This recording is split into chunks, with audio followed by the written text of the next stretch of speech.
Let's set some shit on fire. Well, let's build something first and then let's set it on fire. So I went to Home Depot and purchased those 2 pieces of construction lumber to build something really cool out of it. And then, you already know, let's set that on fire. Do you want to find out more? Well, follow me and lass uns anfangen. Strong like a tree, there's roots where I stand. And like every good project, this one starts by measuring the piece. The kind of project that I'm working on, I've never done before. So I don't want to go overboard and make something big and then notice in the end it doesn't work out. Thinking of maybe going with 30 inches here. Great, this one doesn't work. I finally have a pen and then it doesn't work. All right, this one will do for now. So I think 30 inches would work. And you see I'm working in inches because I cannot find my centimeter measure tape. I'm one of those people that keeps jumping back and forth. I rather work in centimeters all day because I still don't notice fractions of inches and feet, and I usually use centimeter, but I lost my tape measure that has centimeter on it. So let's work in inches, at least for now. So 30 inches. I want it like an oval shape. Something different. I kind of like that. Yes, let's do that. Somebody told me once not too long ago that my workshop was too clean to actually mean that I'm using it, which is ridiculous because first of all, I do like to clean up my workshop after I use it. But I mean, very often it's not even clean. I mean, come a little closer and look at this. Look at this. Look at this, it's everywhere. I mean, it's pretty bad. So I don't know what some people say. I'm not really using my workshop because it ain't clean, I'll tell you that.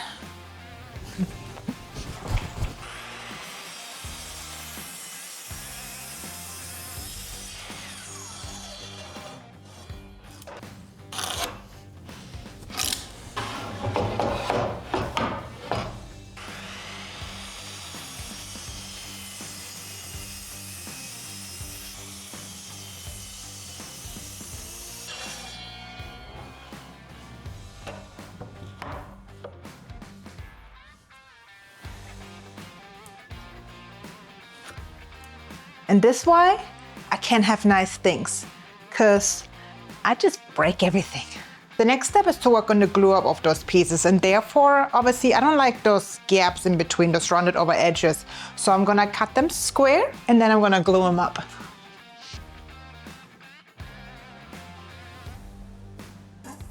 And I didn't make a little mistake here if you noticed. So the last time I used my saw, I had it set to not make a through cut. Obviously I need a through cut now, so I have to set part in the back here differently. So before you open it, unplug the machine. And then I set this back here.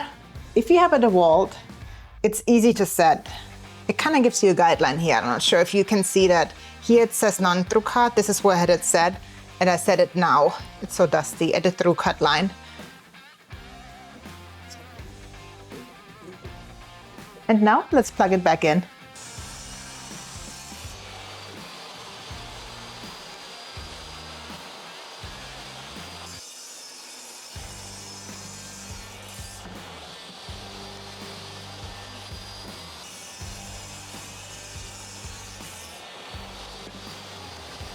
Now, since one side is square, let's turn the board around and do the other side.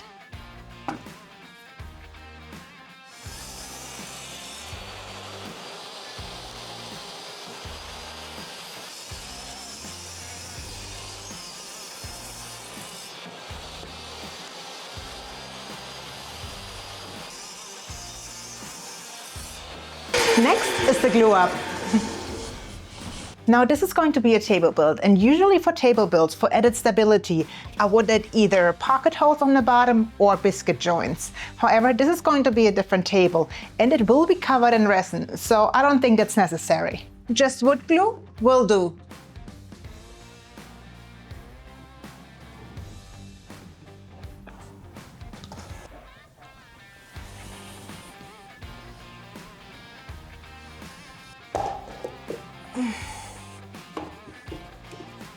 So while this is drying, I'm going to work on my design. because I think it's easier to just cut the oval with my CNC machine instead of trying to hand cut it and mess up the exact measurements. Also, I want to cut in a little bit of a crease for the lava flow. So I'm gonna do that right now after I wash my hands. Back from lunch, let's keep going.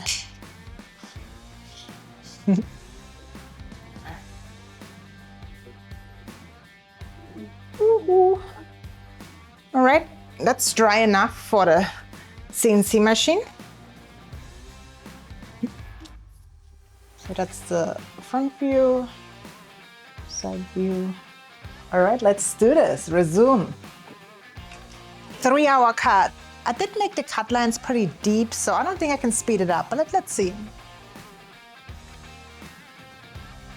It's gonna be messy.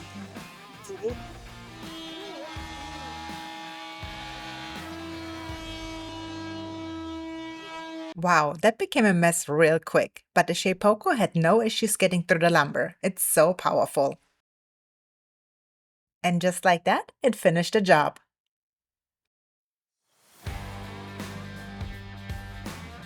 It looks pretty rough, but really cool at the same time.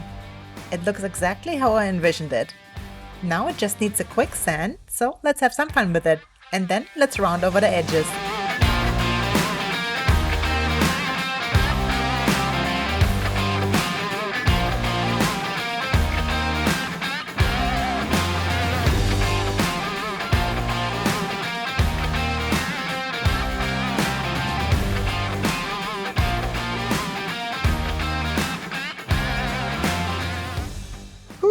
All right.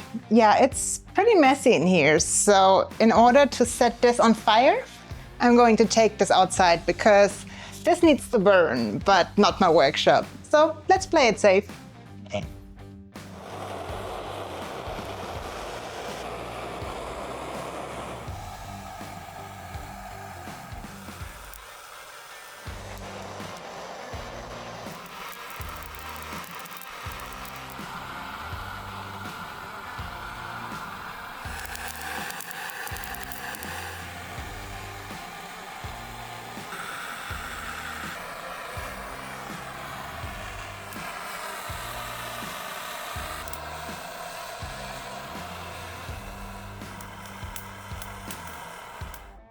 Now that looks pretty cool, but honestly, I wish I would have been able to burn it a little bit more.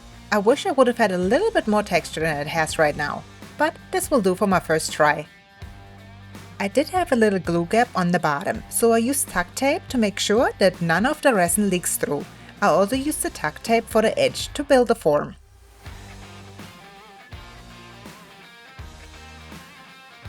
As for the resin, I'm using ultra clear epoxy. I've been using this resin for quite some time now and I've been very happy with it. Not only is it made in America, but it is also super simple to work with. Good quality resin just makes me happy.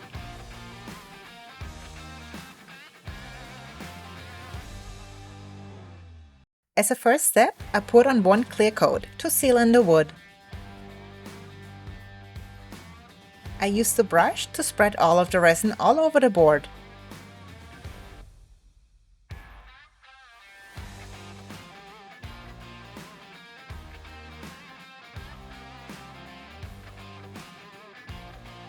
Once the resin dried to a sticky consistency, I put the first real coat. I used orange mica powder to make it look like lava. And then I added fiberglass to make it more interesting. I probably should have let that resin dry a bit, since I did not mean for the fiberglass to just sink down like that.